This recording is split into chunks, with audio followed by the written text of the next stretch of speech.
Bydd rhaid i chi ddysgu Canran Cyfansoddiad Aer Wedi'i Fewnanadlu Gydag Aer Wedi'i Allanadlu. Mae Aer Wedi'i Fewnanadlu yr un peth ar atmosffer y ddaear.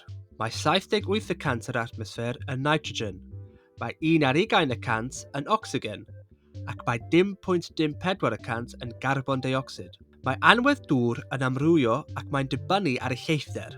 Y canlynol yw Canran Cyfansoddiad Aer Wedi'i Allanadlu. Mae nitrogen dim yn newid, ac felly mae'n dal yn 78% o'r aer. Mae hyn oherwydd bod nitrogen yn nwy anadweithiol ac mae'r corff methu defnyddio fe. Mae ocsigen yn gostwng i 16% oherwydd mae'r corff wedi defnyddio'r ocsigen i resbiradu anaerobig. Sylwch fod y corff methu defnyddio'r ocsigen i gyd oherwydd dyw'r corff dim digon effeithlon at defnyddio'r ocsigen.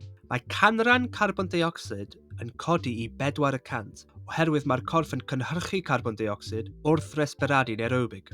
Mae anwedd dŵr yn ddurlawn oherwydd mae'r alveoli yn llaeth ac mae'r aer yn cynnesach ac felly gallu dal mwy o leithder.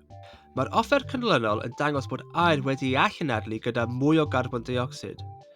Rydym yn defnyddio'r dŵr calch i brofi presenoldeb carbon dioxid. Mae'r dŵr calch yn troi'n gymylog os bydd carbon dioxid yn bresennol. Mae aer wedi'i fewnanadlu yn cael ei amsugno trwy un diw berwi gyda dŵr calch. Wedyn mae'r aer wedi'i allanadlu yn cael ei chwythu mewn i'r ail diw berwi sydd hefyd gyda dŵr calch. Mae'r aer wedi'i allanadlu yn troi'r dŵr calch yn gymylog. Yn y wers nesaf, byddwn yn edrych ar effaith mae ysmygu yn cael ar y system resbiradu.